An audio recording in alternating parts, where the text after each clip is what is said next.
ารย์ครับนิมนต์เลยครับสัพพพุทธานุภาเวนะสัพพธรรมานุภาเวนะสัพพสังฆานุภาเวนะตถาโสติภวันตุโวขอความเจริญในธรรมจงมีแก่บรรดาท่านพุทธศาสนิกชนพี่น้องที่นับถือทั้งหลายทุกท่านคืนนี้เป็นคืนวันโกนซึ่งเป็นวันที่หมู่เฮาทั้งหลายได้เตรียมตัวเตรียมใจเตรียมพร้อมที่จะบ้านเฮาถือว่าเป็นวันเข้าพรรษาวันเข้าพรรษาของศรัทธาชาวบ้านแต่ในทางพุทธศาสนานั้นในภาษาพระสงฆ์หรือว่าเป็นวันอาสาฬหบูชาหรือวันอาสาฬหบูชาที่เราเคยได้ว่ากันเป็นวันคล้ายที่พระพุทธเจ้าได้นำเอาพระธรรมจักรปวัตตนสูตรมาแสดงแก่พระปัญจวัคคีย์ฤาษีทั้งห้าแล้วก็ได้นำเอาพระธรรมจักรปวัตตนสูตรมาแสดงแก่ปัญจวัคคีย์ฤาษีทั้งห้าจนท่านโกณฑัญญพราหมณ์ได้บรรลุโสดาปัตติผลสำเร็จเป็นพระโสดาบันแล้วก็ได้ทูลขอบรรพชาอุปสมบทพระพุทธเจ้าได้ทรงประทานเอหิภิกขุอุปสัมปทาและก็พระสังฆรัตนะก็เลยบังเกิดขึ้นในวันนั้นในวันพรุ่งนี้วันนั้นเป็นวันนะครับครบแห่งพระรัตนตรัยเราจะมีวัดมีพระพุทธรัตนะธรรมรัตนะสังฆรัตนะจึงปากันบูชาความจริงแล้ววันสำคัญในทางพระพุทธศาสนานั้นมีอยู่4วันถ้านับตามเดือนแล้ว1วันมาฆบูชาหรือว่าวันเพ็ญเดือน3บ้านเขาว่าวัน5เพ็ญเดือน5เพ็ญจากนั้นก็วันเพ็ญเดือน6เป็นวันคล้ายวันประสูติตรัสรู้ปรินิพพานบ้านเขาว่าวันเพ็ญเดือน8เพ็ญ6 7 8จากนั้นมาวันอาสาฬหบูชาเป็นวันเพ็ญเดือน8ไทยก็เป็นเดือน10ของเราเป็นวันเดือน10ของเราดังนั้นในวันนี้และยังมีถึงวันหนึ่งคือในวันที่3เดือน6เป็นนั่นน่ะหรือว่าเดือน8เป็นไปทำ7วันแฮม8ค่ำเรียกว่าวันอัฐมีบูชาเป็นวันถวายพระพุทธสรีระเพลิงของสมเด็จพระสัมมาสัมพุทธเจ้าซึ่งมีทางภายในสงฆ์ก็มีท่านพระมหากัสสปะเถระเป็นเป็นประธานทางฝ่ายทางโลกก็มีพระเจ้า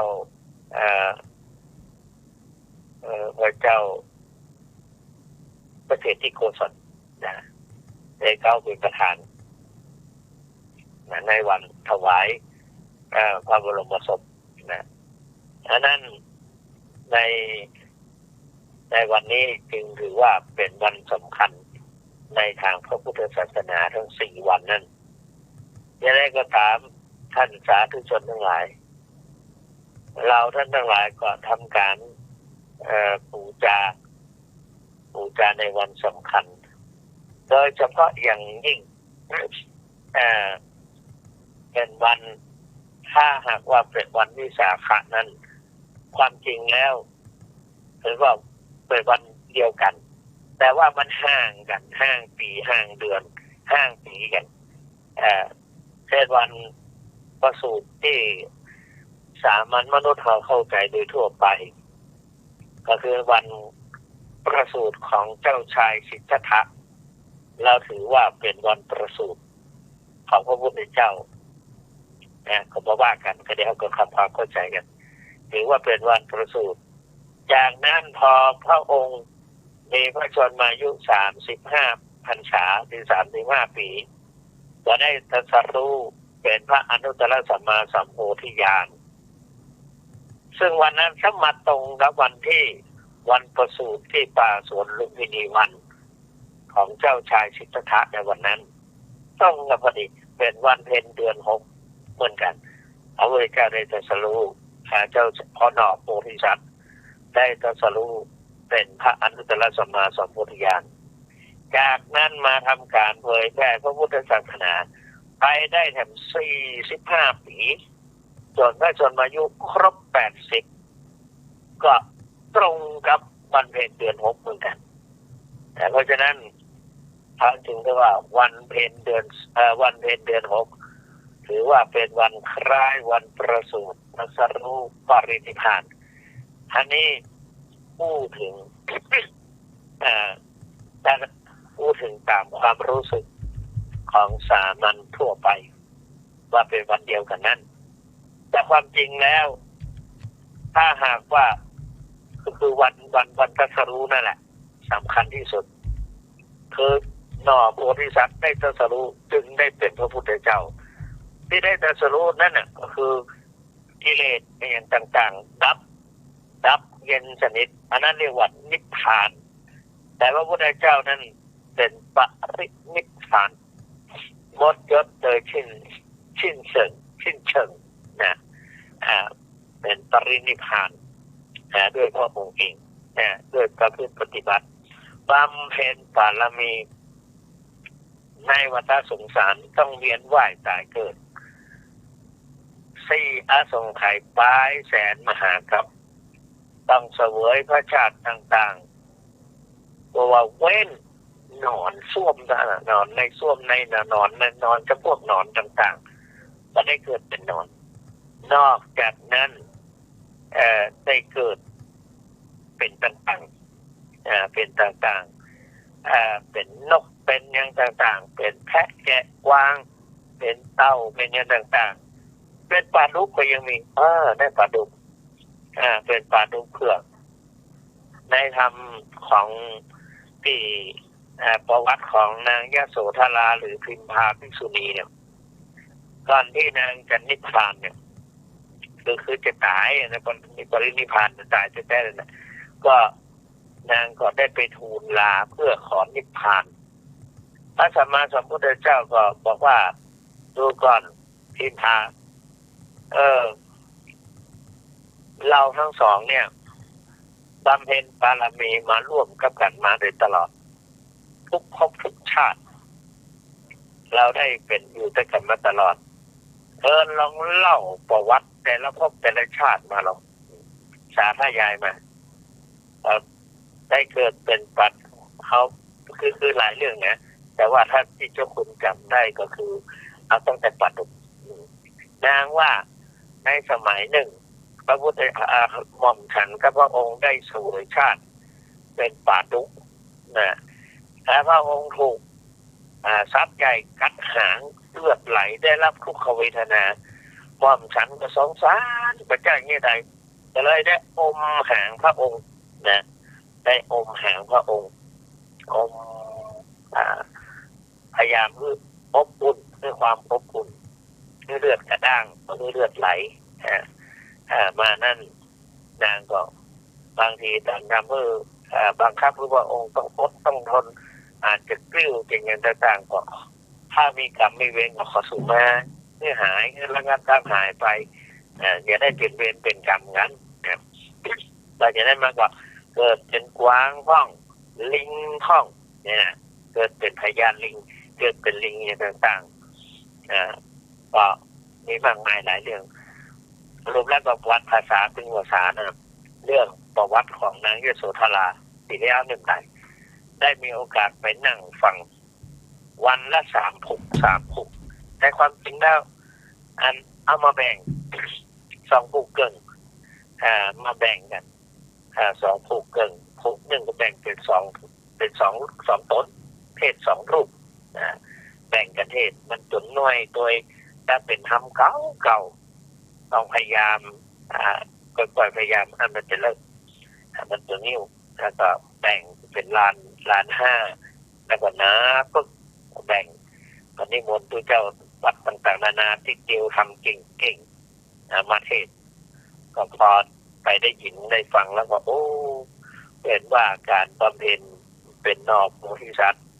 จะต้องเกิดไปเสวยพระชาติเป็นทรัพย์ต่างๆนานาแล้วทีนี้มาสุดท้ายได้เกิดเป็น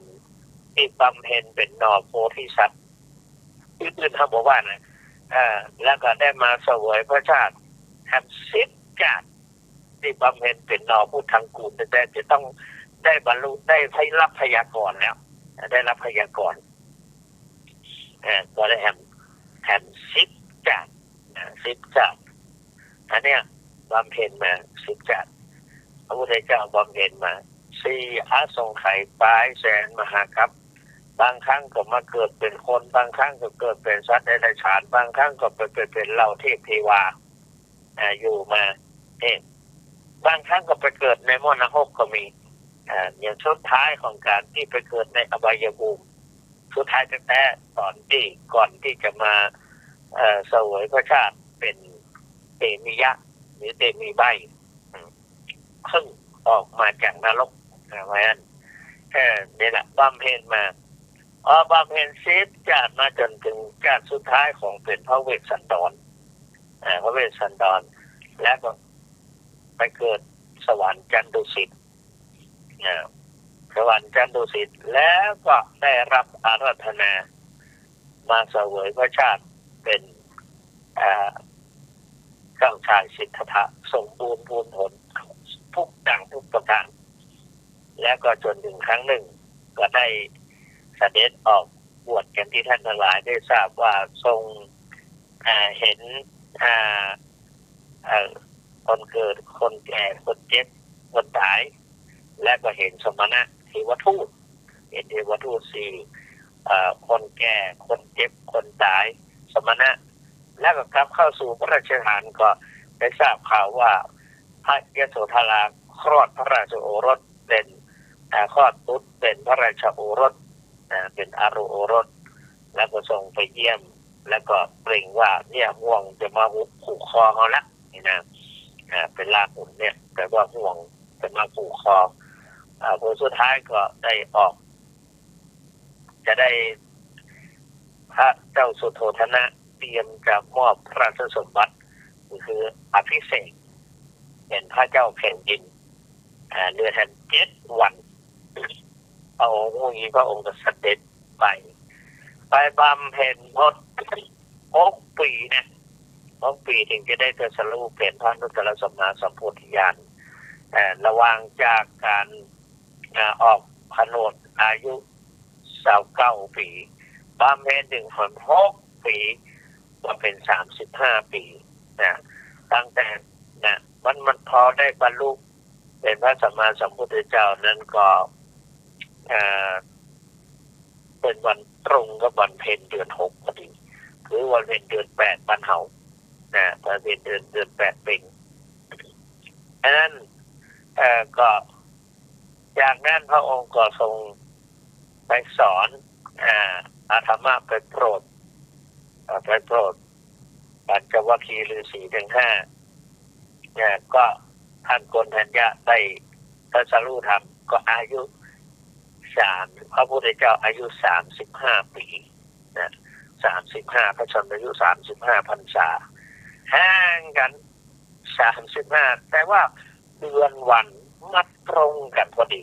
ที่บรรลุอนุตตรสัมมาสัมพุทธญาณเมื่อตรัสรู้เป็นพระอนุตตรสัมมาสัมโพธิญาณแล้วก็ได้ทรงเผยแผ่พระพุทธศาสนา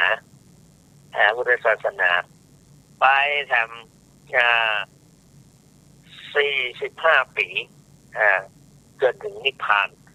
วันนิพพานก็สมมาตรงกับการ45 ปีรวมเป็น80 ปีแต่ถ้ามานับเป็นเดือนก็หลังจากที่ตรัสรู้เกิด เผยแผ่พระพุทธศาสนามีพระสงฆ์ทั้งหลายก็ได้กุลบุตรทั้งหลายได้เข้ามาบวชและก็แยกบรรลุเป็นอรหันต์และเป็นล้วนหิภิกขุพระสัมปทา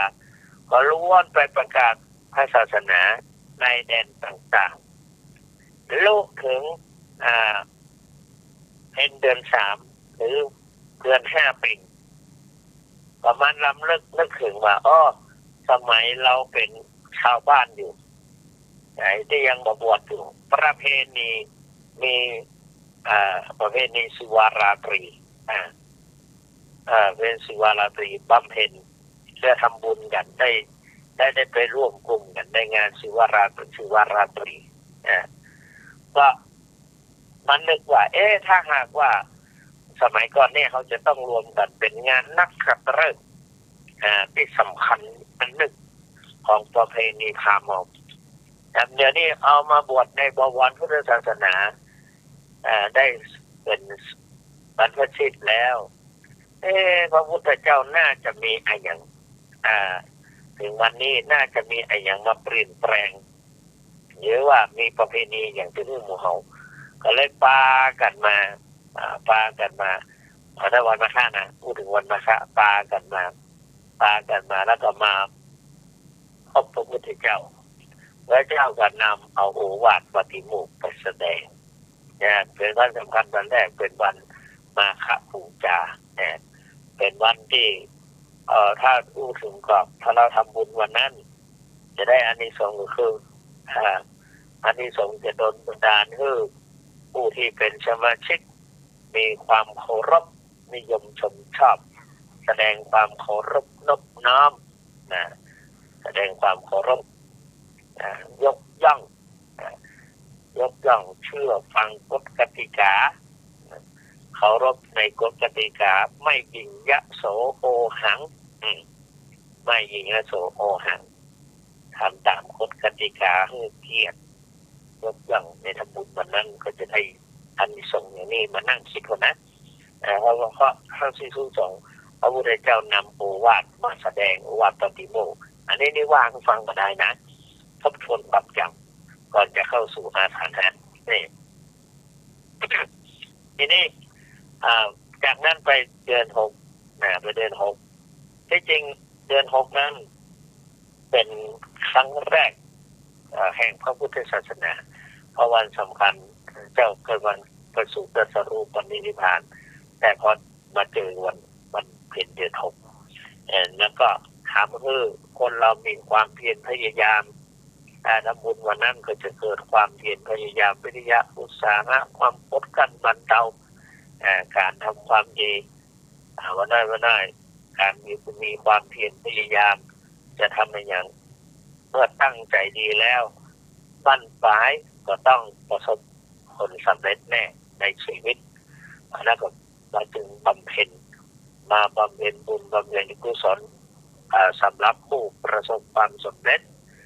อย่างเช่นพระสัมมาสัมพุทธเจ้าเราได้บำเพ็ญเพียรมาทีนี้จากนั้นมาถึงเดือน10เป็นวันเนี้ยวันพวกวันหือเนี่ยวันพวกนี่เนี่ยวันพวกนี้วันนี้ก็เป็นวันปรงผมมีวันท่านสาธุชนทั้งหลายเคยได้ยินเหรอมาได้ขึ้นได้เหมือนเจ้าเนี่ยพอถึงโอวาทแก่พระภิกษุใหม่ว่าจะได้พวกท่านถึงเจาะจงมาเอาแบบอย่างมาจากไหนแปลว่าแบบอย่างมาจากพระอัญญโกณทัญญะเพราะว่าวันอาสาฬหบูชานั่นน่ะท่านโกณทัญญาพราหมณ์ได้ขอบรรพชาอุปสมบทเป็นตัวเจ้าเป็นตัวเจ้าประธานเอหิภิกขุอุปสัมปทาแล้วก็จากนั้นก็เข้าวาสาคนอีกเอาในฐานะนับถือพระพุทธศาสนาพอจะเข้าวาสาแล้วกุลบุตรทั้งหลายเป็นข้าราชการต่างๆเป็นแพทย์เป็นยานทุกอันแหล่งทุกอาชีพที่เป็นเจ้าพุทธตอนนี้ยอมกันมาบวชมาขอบรรพชาอุปสมบทมาปิ้งเอาพระเจ้าเนี่ยเป็นโอวาทแก่พระที่บวชเมื่อวันที่18 วัดพระธาตุจอมทองยังมีการบรรพชาอุปสมบท18 รูปนะ19ถึงสามเณรพอดีอาตมาเป็นรักษาการเจ้าอาวาสก็เลยเป็นอุปชาไปในตัวแต่ได้เป็นพระอุปชาและก็ต้องโอวาทแทนหลวงปู่ในตอนนี้รักษาการเจ้าอาวาสทุกเช้าตรู่ตี 4:30ก็จะต้องตี 4จะต้องตื่นมีผู้เรียกลูกปลุกตื่นก็เป็นบุญเหมือนกันท่านสาธุชนทั้งหลายเมื่อหลวงปู่ยังอยู่หลวงปู่บอกว่าถ้าเจ้าคุณก่อนที่หลวงปู่จะเดือนพฤษภาคมเนี่ยประมาณนั้นนะตอนนั้นได้จบปริญญาเอกได้รับปริญญาเอกมาแล้วหลวงปู่ทำการต้อนรับนิมนต์พระเจ้าพระสงฆ์เจริญชัยมงคลคาถาชยันโตแล้วก็ชื่นชมแล้วก็บอกว่าตอนนี้ท่านก็เรียนจบหมดแล้วทั้งโลกก็จบด็อกเตอร์ปริญญาเอกทั้งธรรมก็จบปริญญาธรรม7 ประโยคแล้วก็มาต้องเรียนแล้วพอพ้นปริญญาละครบประโยค7พอไปเจ้าคุณแล้วต้องทำงานระยะนี้อาจารย์จะเปิดโอกาสให้ท่านได้นำทำวัดสวดมนต์แล้วก็คือโอวาทแทนอาจารย์คำจะได้ก็ได้ได้ยินดีที่สุดประมาณเดือนหลวงปู่มรณภาพเดือนธันวาคมพฤษภาก็เริ่มกลางเดือนพฤษภาเนี่ยแหละเอาเป็นวันนับเป็นพฤษภามิถุนากรกฎาสิงหากันยาตุลาพฤศจิกาธันวาก็เป็นที่เดือนนะหลายเดือนหมดแล้วก็ได้แทนหลวงปู่คือโอวาทเมื่อเพิ่นสิ้นบุญไปแล้วก็ได้โอวาทแก่พระภิกษุสามเณรมาโดยตลอดแต่ก็พยายามเอาในเรื่องวิปัสสนากรรมฐานนั่นแหละวิปัสสนาในแนวสติปัฏฐาน4นอกจากนั้นบทอย่างต่างๆบางทีก็นำเอาบทสวดมนต์ท่องไปแปลในบทสวดมนต์นั้นมันหมายความว่าจะได้มีความเป็นมาจะได้อย่างอุเทตยัญจักขุมาเอกราชาหรืออธิโลเกสีและพุทธสัจจังโสจยนุทยาหรือบทอย่างต่างๆที่ต้นมีอยู่เหมือนกันนะต้นมีเหมือนกันต้นในหนังสือมีความเป็นมาของนั้นบุคคลนิยเมตสูตรกรณียมัตตุสเลนะครับก็มาจะได้ความเป็นมาจะได้เกี่ยวกับทรัพย์กับแสงนี้อย่างห้องสารามูสุมูสิกากตเมราคาสาราปูมูสิกาสาราปูตุ๊กแกมูสิกาหนูเนี่ยทรัพย์เหล่านี้มันป้องกันหนูป้องกันตุ๊กแกจักเก็ตแมงป่องสัตว์ที่เลื้อยคลานสัตว์คืบไปเป็นแมงมุมเป็นอย่างต่างๆมันเขามาได้เขาก็ถามหมู่ปีประโยค8 ประโยคเก้าเขาก็บอกขึ้นเขาก็ไปนำไปกู้นี่หมายความว่านี่ก็ผู้ได้มาสวดมนต์ทั้งหลายตอนเมื่อเจ้าได้รู้นี่มันเป็นอย่างนี้นอกจากนั้นก็วันนี้วิปัสสนากรรมฐานแนวสติปัฏฐาน4กายเวทนาจิตธรรมแล้วก็ไปอบรมสอนนี้มาทุกวันแล้วมันเมื่อเจ้านี่มาอู้เรื่องการบวชครูบาเพิ่นสอนหนังสือของครูบาคู่มือของครูบาสอนว่าการบวชเป็นการละการบวชเป็นการละการบวชเป็นการเลิกลดทิฏฐิมานะละบาปอกุศลบนดินโทษเว้นโดยเลิกก็คือเว้นโดยสิ้นเชิงจากบาปอกุศลโดยประการทั้งปวงการบวชเป็นการอบรมบ่มนิสัยให้มีความดีให้ติดแน่นก็คือให้มีความดีให้ที่ติดแน่นโดยคุณธรรมการบวชเป็นการล้ำหล่อชีวิตจิตใจให้มีความสุขรวมแล้วได้แก่การต่อเมื่อปฏิบัติในทางที่ถูกที่ดีนั่นแหละพยายามว่าเมื่อมันชำนาญเกิดความช่ำชองของปากอันนี้ก็นอกจากนั้นก็กิจวัตรของพระไม่ยังของเอาวันละหน่อยถ้าวันนัดไปเขาก็บอกมีจังกะอู้ทำไมโค่นมาอย่างเงี้ยทีนี้จึงมีการมันนึกได้สะดุดปิ้งกลับมาตอนที่ใกล้เข้าพรรษาเพิ่นจึงมีการบรรพชาอุปสมบทนักที่สุดทั้งต้นในกรุงเทพเห็นว่าเพิ่นเอาแบบอย่างเอาตำนองมันมาจากพระพุทธเจ้าเฮาเนี่ยคือพระพุทธเจ้านำเอา อย่างว่าพวกเนี่ยพระพุทธเจ้านำเอาธรรมจักรปวัตตนสูตรเนี่ยธรรมจักรปวัตตนสูตรมาสอนพระปัญจวัคคีย์ฤาษีทั้งห้าแต่ที่ท่านพระครูวิเทศธรรมะพระครูธรรมวิเทศได้เทศคือตะกี้อาตมาไปผู้ศีลแก่สามเณรแล้วก็แม่ชีแล้วก็คนที่ถือศีล8ทั้งหลายที่อยู่ในวัดพระราชจำลองก็ไปรับศีล8แล้วก็นั่งอยู่กับต้นทัศกรรมก็เลยบอกเพื่อนนักเทศน์บอกว่าวันนี้จะเตรียมตั๋วมาออกอากาศมาอู้กับสถาญาติโยมบอกอู้ยังจะอู้อย่างเตื้อนี่นะก็ท่านก็ได้ยินท่านเทศออกมาแล้วท่านก็เทศว่าวันอาสาฬหบูชาเนี่ยพระพุทธเจ้านำเอาพระธรรมจักรปวัตตนสูตรมาแสดงมีความหมายมีสามอย่างด้วยกันบอกว่าอันแรกบอกว่าที่สุด2อย่างที่บรรพชิตไม่ควรเสพคือกามสุขันธิกานุโยค2อัตตกิลมัฏฐานุโยคและก็นำเอามัชฌิมาปฏิปทาได้แก่อริยสัจ4หรืออริยมรรคมีองค์8มาแสดงไปฟังหน่อยเดี๋ยวได้ขึ้นรถกับสปิงเขาท่าเนี่ยก็การว่าสุขันธิกานุโยคก็ได้แก่ทั่วไปเขาประพฤติปฏิบัติแบบชาวบ้านทั่วไปทุกสิ่งทุกอย่างอย่างเรียกว่ากีฬาอย่างกีฬาบัตรอย่างนี้นะก็การพนันอย่างต่างๆครบวงจรเป็นใช้ชีวิตเข้าใจสิ่งใดที่มันมีอยู่เล่นเป็นทุกอย่างเอาทุกอย่าง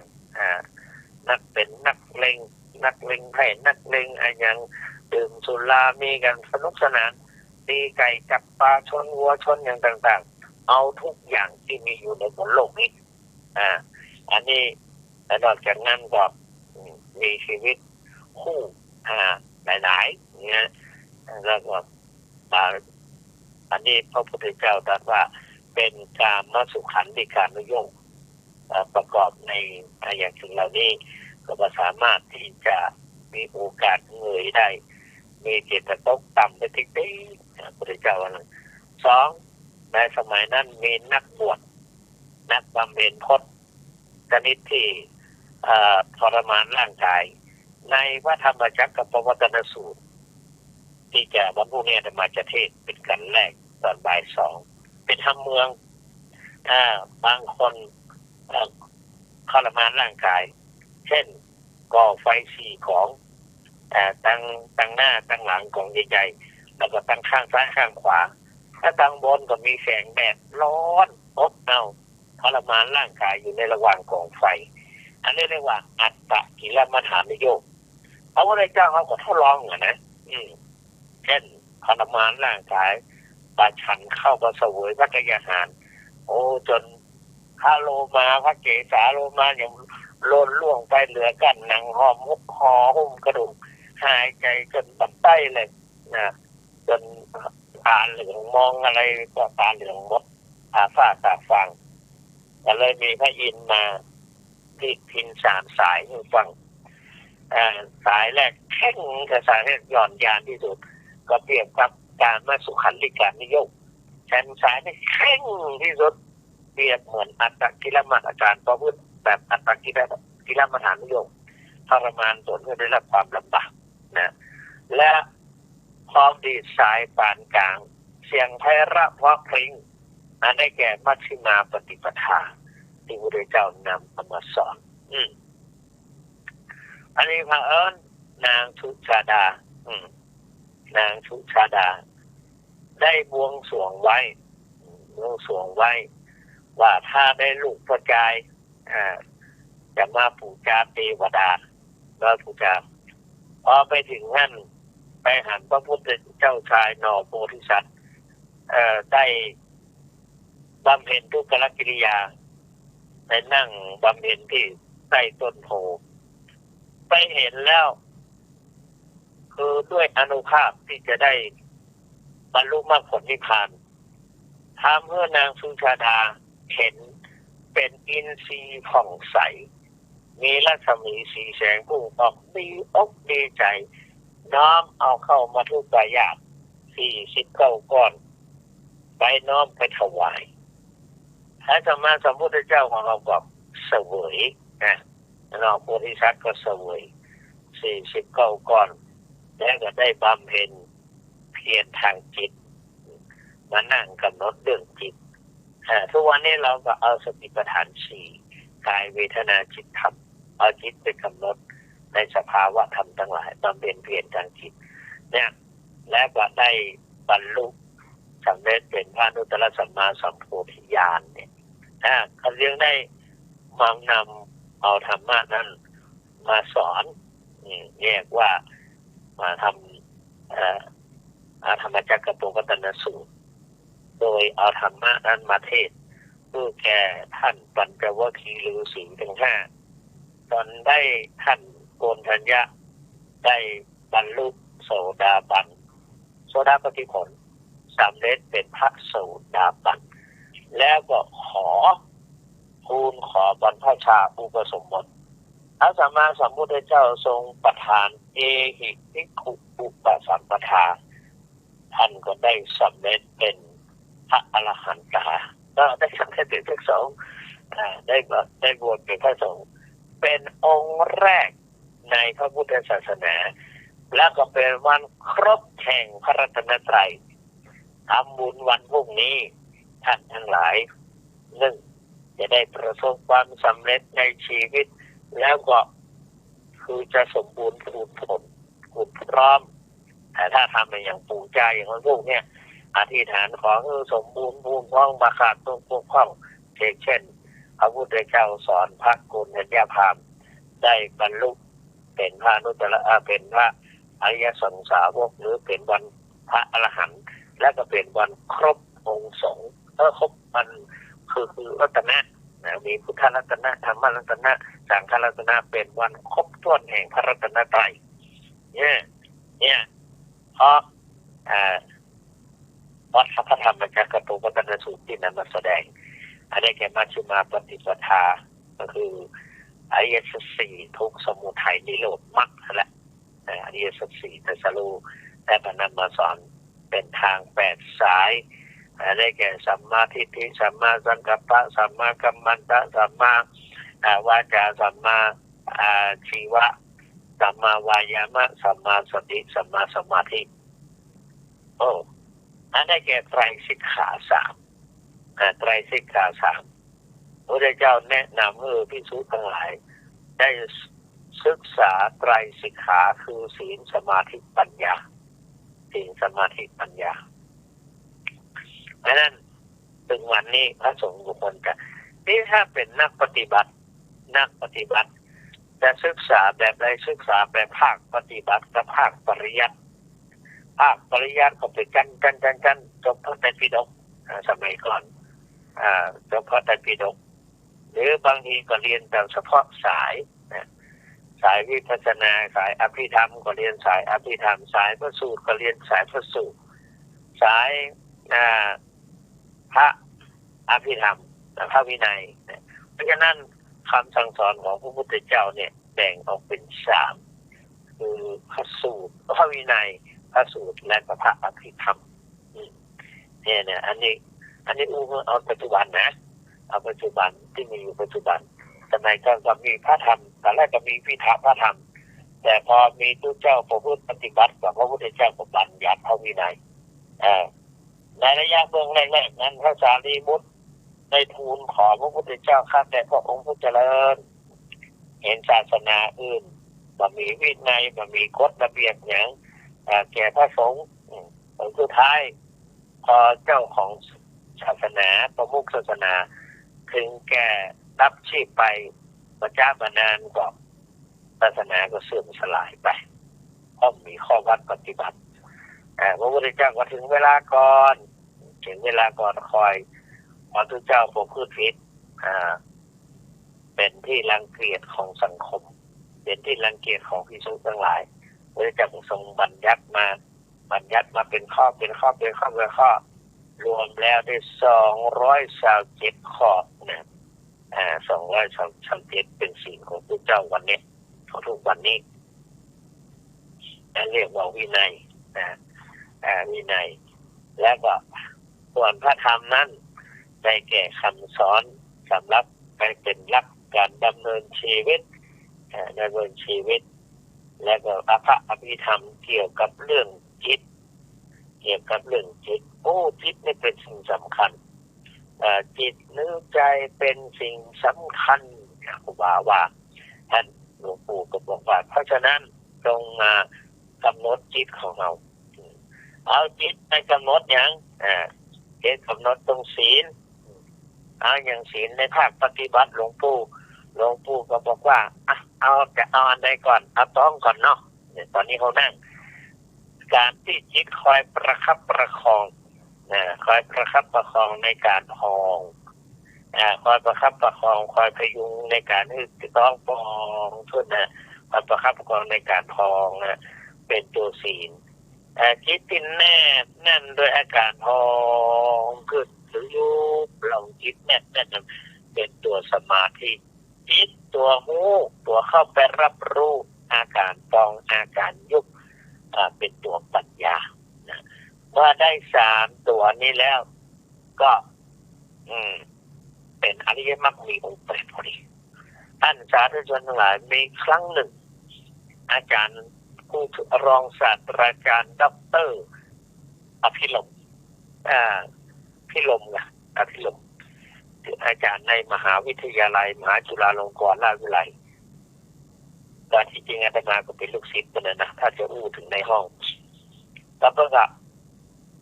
พระปอใจเจ้าคุณพระสุวรรณเมธีคนอยู่ในหมู่บ้านแห่งหนึ่งหมู่บ้านลืมไปแล้วใกล้ๆเคียงกันนะนี่มอท่านเจ้าคุณไปแสดงธรรมแก่คนในหมู่บ้านนะฟังในหมู่บ้านแต่มาก็ไปเทศในคณะที่ไปนั้นเพื่อกับประกาศก่อนที่จะไปเทศเพื่อกับประกาศว่าท่านจะมีเจ้าคุณพระสุวรรณเมธีมาเทศมีแม่ชีคนหนึ่งท่านหนึ่งอยู่วัดมันฤาษีซึ่งเป็นทางผ่านของอาตมาพอดีเข้าเวียงอาตมาก็ผ่านไปอยู่ด้านซ้ายขากลับมาอยู่ด้านขวาแต่คนละเลนแม่ชีคนนั้นก็ไปที่หมู่บ้านของอาจารย์พิรมนั่นแหละเสร็จเรียบร้อยแล้วก็ไปฟังเทศพอฟังแล้วก็มีรถกลับคนที่ไปส่งก็ปิดไปหายแซบหรือไปติดรถคนอื่นไปก็หายแซบก็ว่าไปส่งแล้วนี่ท่านก็บอกว่าเป็นยังถ้าเจ้าคุณพระสุวรรณเมธีใจดีนั่งรถมาก็ได้จะขอติดไปนั่งท้ายก็ได้เนี่ยพอมาเพื่อนก็มาขอในฐานะเพื่อนเป็นสุภาพสตรีเป็นแม่ชีเขาก็เพื่อนนั่งติดแคปเป็นรถ2 ตอนนะรถ2นะอาตมาก็นั่งหน้ากับโซเฟอร์แล้วก็เพื่อนก็นั่งตั้งพอนั่งไปนั่งมาเพื่อนก็บ่นเทศไม่ถูกอริยมรรคมีองค์8ว่าศีลสมาธิปัญญาไม่ถูกอาตมาก็ปุ๊บคนวิจารณ์เขานี่นะอาศัยรถมาวิจารณ์เดี๋ยวก็ตั้งใจฟังมาโวยวายมาว่าอย่างนั่งฟังแกก็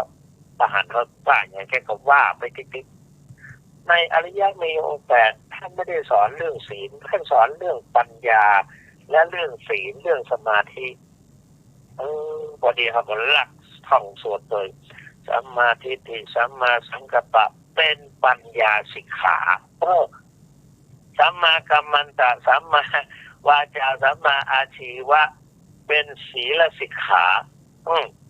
ส่วนสัมมาวายามะสัมมาสติสัมมาสมาธิเป็นจิตสิกขาสาธุไม่ใช่ขึ้นในใจนะแต่เขาก็บอกอย่างพอแล้วทางถึงท่านก็เลยบอกไปส่งก็ลองปิดมาส่ง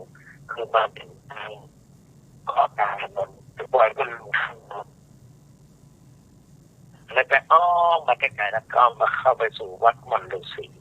ไปส่งถึงปี้เลยผมนึกขอบคุณแต่เขาก็บอกปากขอบคุณในใจก การที่อาการแสดงออกเป็นส่งถึงตีเนี่ยทั้งที่ตัวพิจารณ์เอาเนี่ยครับผมบอกว่าถ้าอยากไปส่งก็ตัวได้ดีว่าเราจะทางพลังไม่เอามาคนขับรถก็ว่าเนี่ยเนาะยังไม่ใจดีแค่ว่าเพื่อนว่าเนี่ยแล้วก็เพื่อนว่าถูกแล้วเนาะเนี่ยพูดกันได้ว่าเปิดฟังแต่เพราะนั้นอริยมรรคมีองค์แปดเราจะสอนเรื่องปัญญาศีลและก็สมาธิครับปัญญาขึ้นก่อนเพราะฉะนั้นจึงต้องทุกสิ่งทุกอย่างเราต้องนำด้วยปัญญาใช้ปัญญานำหน้าทุกสิ่งทุกอย่างต้องใช้ปัญญานำหน้าตั้งมวลฝูงนี้เจว่าทุกขานิละแค่ก่อนจะไปพึ่งปักอริยสัจจะแลส่วนวัตตาคือพัญญาอันเลนหันทำตั้งมวลก็เกิดมีแก่พระราธากัตตะพัญญาพระพุทธเจ้านำต่างๆก็เกิดปวัตตนสูตรก็คือทางสามทางนั้นน่ะพระพุทธเจ้าสอนให้เว้นในว่าที่สุดสองอย่างที่บรรพชิตไม่ควรเสพบางทีคนบางคนเข้าไปประพฤติปฏิบัติบอกคุณนำมาปฏิบัติบางคนเข้าไปต้องเกี่ยวด้วยเพราะตถาคตทำมาแล้วโดยเฉพาะอย่างยิ่งอัตตกิลมัฏฐานต้องทรมานมาทุกสิ่งทุกอย่างไปสำนักอาราระดาบทดารามโคตและอุทกดามบทอารามบุตรก็ได้ถึงสมาบัติ8ให้มาประพฤติทำไมพระพุทธเจ้าหรือหน่อโพธิสัตว์จึงต้องมาบำเพ็ญทุกขกิริยาเพราะว่าถ้าไม่ทำเนี่ยก็อาจจะถูกว่าพระพุทธเจ้าทำมาได้ไม่มีผลแต่ถ้าแน่จริงก็ต้องลองมาก่อนค่ะพระพุทธเจ้าจึงบำเพ็ญผู้ที่เป็นสักขีพยานก็ได้แก่ปัจจวัคคีย์ฤาษีทั้ง5นั่นแหละซึ่งมีความเชื่อมั่นว่าการบำเพ็ญเป็นนักบวชต้องอย่างนี้ต้องเฉียบขาดแม้แต่เข้ามาบวชในบวรพุทธศาสนาพระพุทธเจ้ามีภิกษุกลุ่มหนึ่งเข้ามาบวชพระพุทธตอนกัจฉิมาปฏิปทานนี่แหละก็ดีว่าท่านเทวทัตให้แข่งพระพุทธเจ้าไปทูลขอพร5ประการ1ขอให้ภิกษุนุ่งห่มผ้าตลอดชาติใส่3ผืนพอแล้ว2อยู่คนไม้เป็นวัดอยู่คนไม้เป็นวัดอยู่ในเนี่ย3ถือกินบิณฑบาตเป็นวัดใครถวายอย่างอื่นมาเอาบิณฑบาตเท่านั้นฉันในบิณฑบาตเท่านั้น4ไม่ฉันปลาไม่ฉันเนื้อต่างๆไม่ฉันปลาเนื้อแล้วก็อย่างใน5อย่างนะฉันหนเดียวเป็นวัดก็ถูกแล้วนะฉันแล้วก็เนี่ยไม่ฉันเนื้อไม่ฉันปลาแล้วก็อยู่ในถ้ำกลางป่าอยู่ป่าเป็นวัดแล้วก็บิณฑบาตเป็นวัด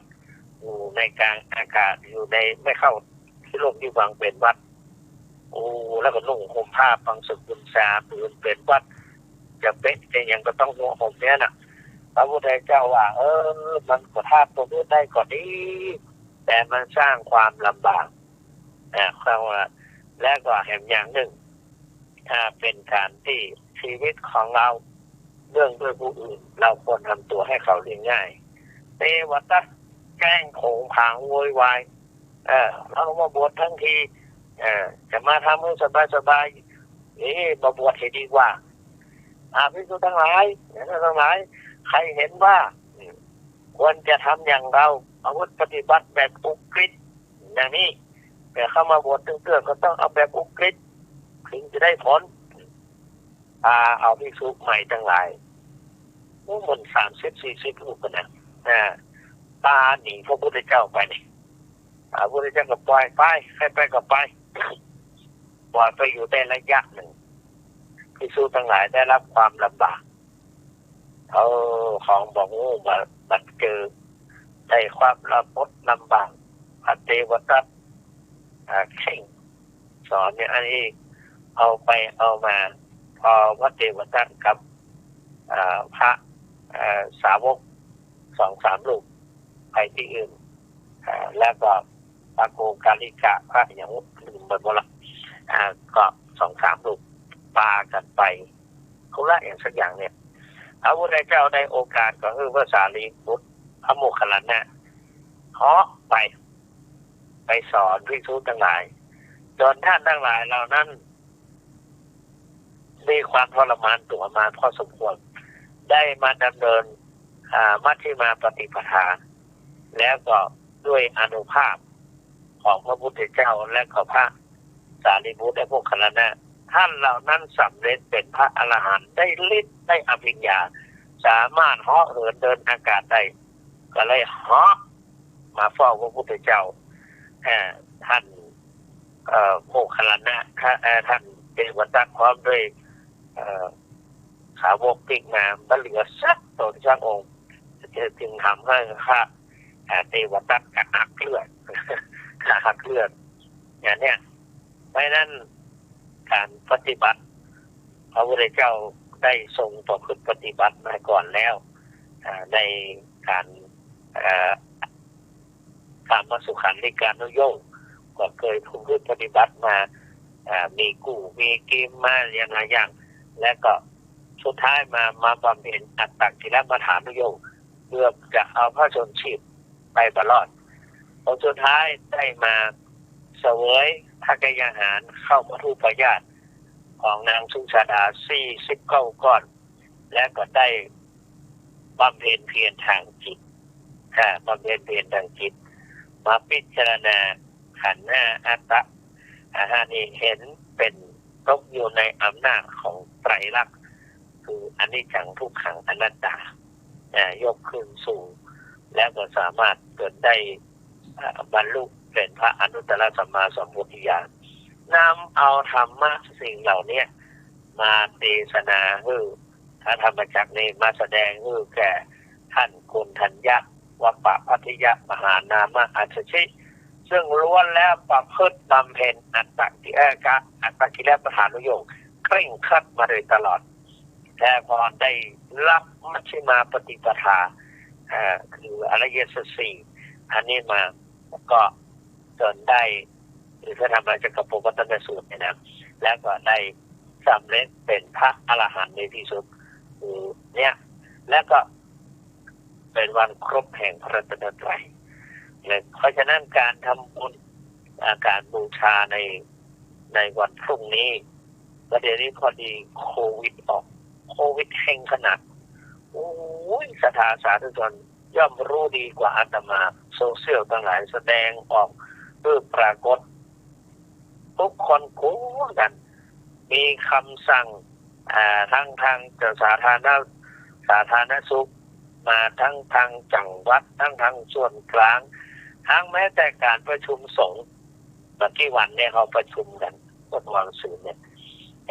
ประชุมออนไลน์แบบซูมพระสงฆ์90 กว่ารูปของคณะสงฆ์ที่จริงเขามีอยู่25-26 อำเภอ26 อำเภอสุเทพนะแล้วก็พอดีแต่ละอำเภอนั้นบางทีก็มีรองเจ้าคณะอำเภอ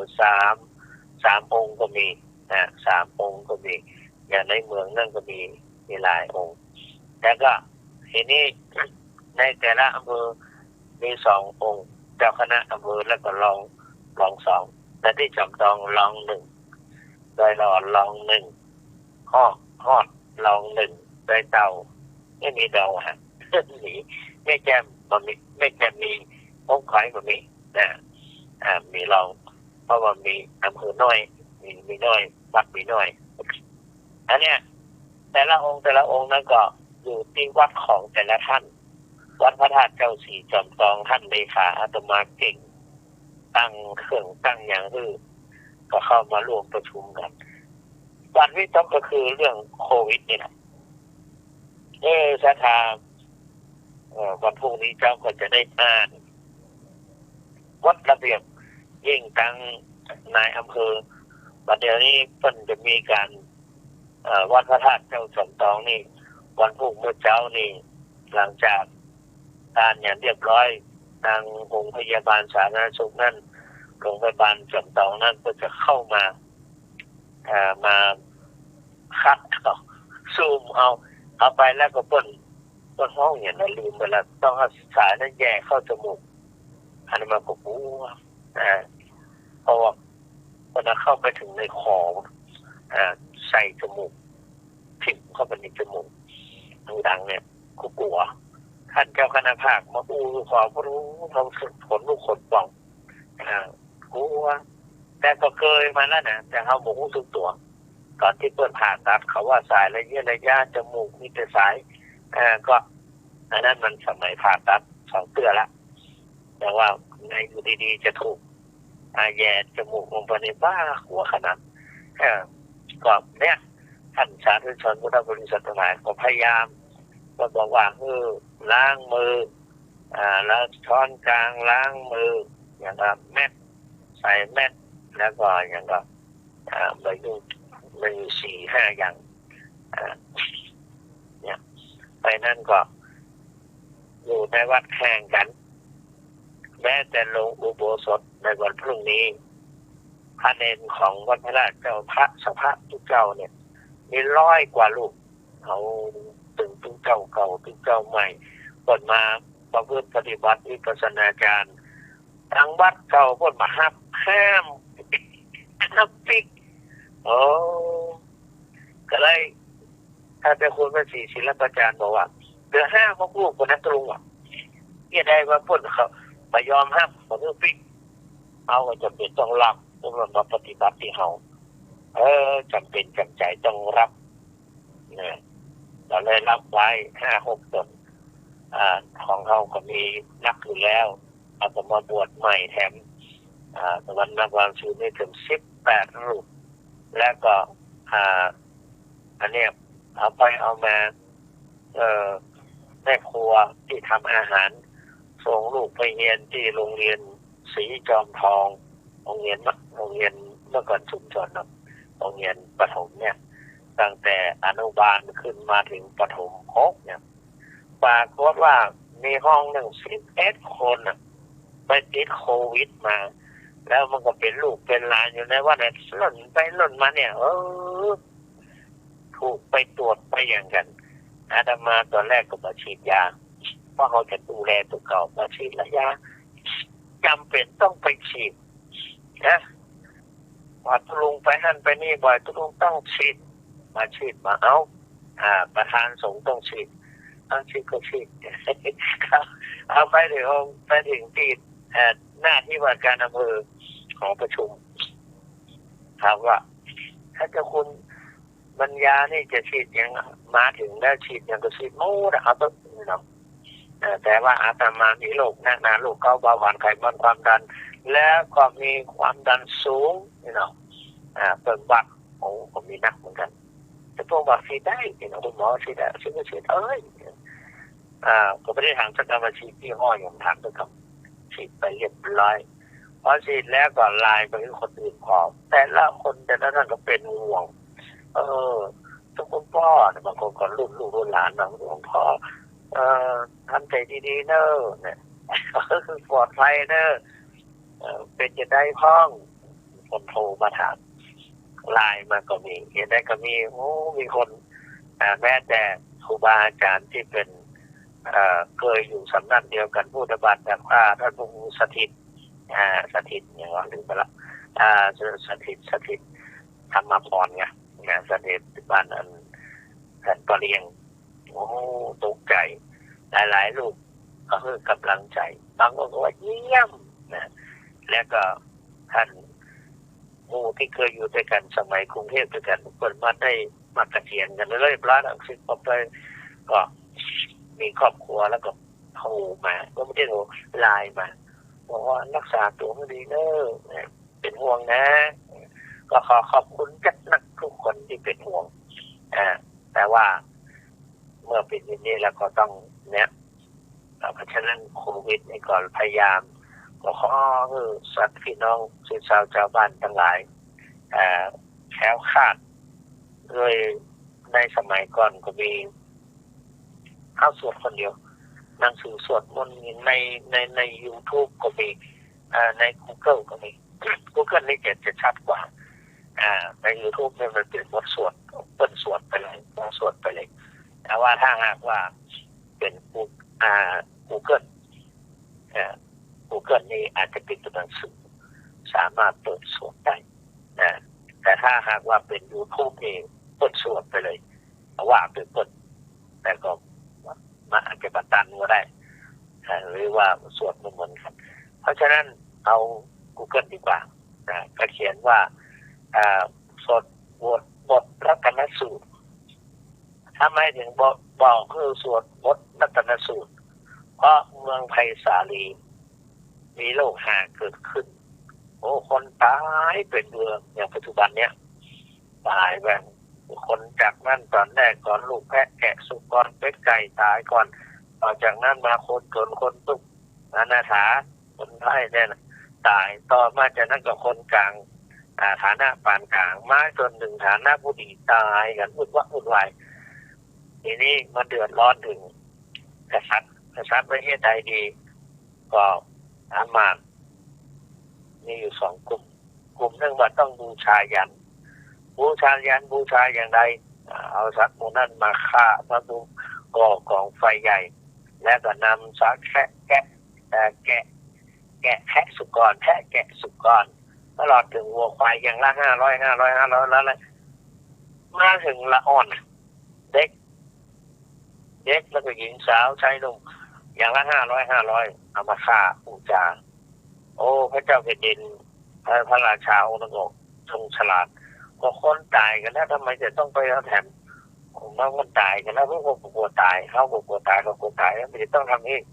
ก็พอดีมีกลุ่มหนึ่งซึ่งมาชาญฉลาดทราบข่าวว่าพระพุทธศาสนาเกิดขึ้นพุทโธโลเกอุปันโนธัมโมโลเกอุปันโนสังโฆโลเกอุปันโนพระศาสดาสัมมาสัมพุทธเจ้าไปไหนโลกจะระงับดับหายไปเหตุภัยต่างๆจะบ่มีทางขอทรงพูดไปทูลอัญเชิญพระสัมมาสัมพุทธเจ้า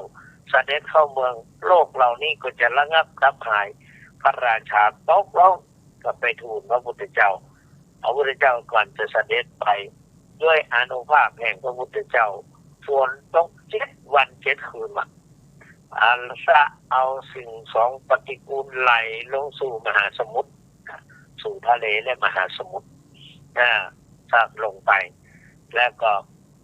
จากนั้นก็พระพุทธเจ้าเสด็จไปพอเสด็จไปภัยยังมีอยู่พูดผีปีศาจที่ตายไปแล้วยังสิงอยู่ในสถานที่ต่างๆพระเจ้าก็คือพระอานนท์เรียนรัตนสูตรยังกินทีวีตังอิตาวาหูลังวาสักเกสุวายังรัตนังปะเนรัตนังเนี่ยรัตนังปะเนตังเนี่ยเราอย่างว่าถึงไปแล้วรัตนังปะเนตังนาโนสัมมังอุสาธังอุตมังบาลังอิตังเทวมนุสานังอุตเตเทนะโสตินะนะสันตุปัฏฐวาสัพเพตุขาอุปสมิเตอันนี้จักรตัวเบแล้วกันนะยังกินจีรัตนังโลเกวิสติวิดังพุทธรัตนังพุทธตังลืมไปละว่าไปว่ามาลืมเนี่ยขยังวิลาคังอมตะปณิตังยะสักขะสักยะมุนิสัมมาหิโตนะเตนะธรรมเมนะสัมมาทิฏฐิอิตัมปิธัมเมรัตนะปณิตังรู้ว่านี่ปณิตังแล้วก็ยังบุตรเจโตปริวายังบุตรเจโตอนันตุปุปณิตังแล้วก็เยปุคละอันดัสตาปัสสะจตานิเอตานิโยคานิโหติเตตะขินายะสุตินะตัตสุปัตตวาเนี่ยสวดไปจนหนึ่งขีนังปุรานังนวังนาติสาภวังวิรตกิตาสัมเนี่ยจบจุ่มน้ำมนต์สี่ว่านนพานนก็เอาเรียนอรัตนสูตรท่องโดยไปพรมน้ำมนต์โดยไปปรากฏว่าเสด็จจันไรไปวิบัติสังวรระงับตับหาไปหมดนะชาวบ้านประชาชนทั้งหลายต่างอยู่เย็นเป็นสุขตั้งแต่นั้นมาเพราะฉะนั้นสวดมนต์แม้แต่พระพระโมคคัลลานะกับพระกัสสปะอาฆาตนั้นพระพุทธเจ้าก็นำเอาบทพูดชังโคมันมีที่จริงแต่บท สวดสามพานนะสวดสามพานรู้ที่พระเจ้าสวดแต่นะแต่ว่าบทสำเร็จรูปที่โคตรชงที่เขาทั้งหลายเอามาสวดในงานมงคลต่างๆคือการศรัทธาที่บำเพ็ญวันมงคลต่างๆนั้นทำบุญมงคลเนี่ยเอามาสวดคือก็โอ้เลยเวลาไปแล้วกันโอ้ฮะเลยเวลาแล้วกันเนี่ยโอ้กำลังหมดเวลาแล้วกันอาจารย์แต่พระครูครับโอ้มันเลยเวลาไปแล้วครูไปก่อนฮัลโหลอาจารย์ครับ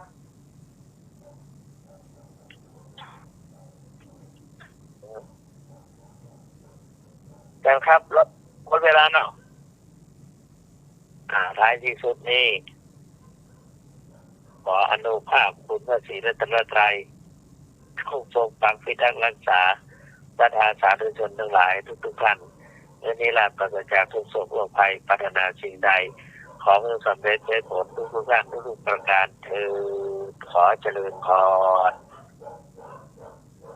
แกครับ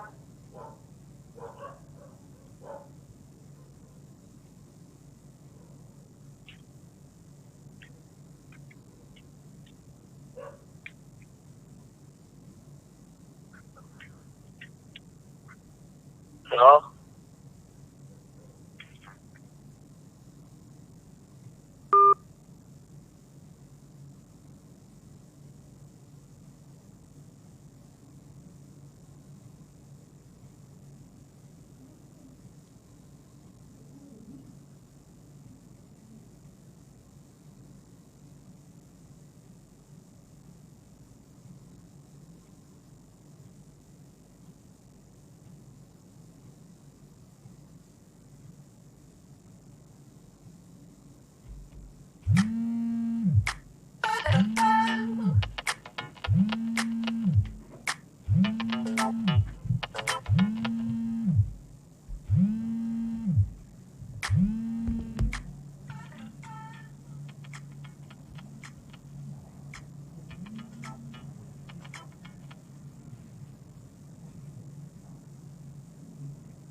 ครับผม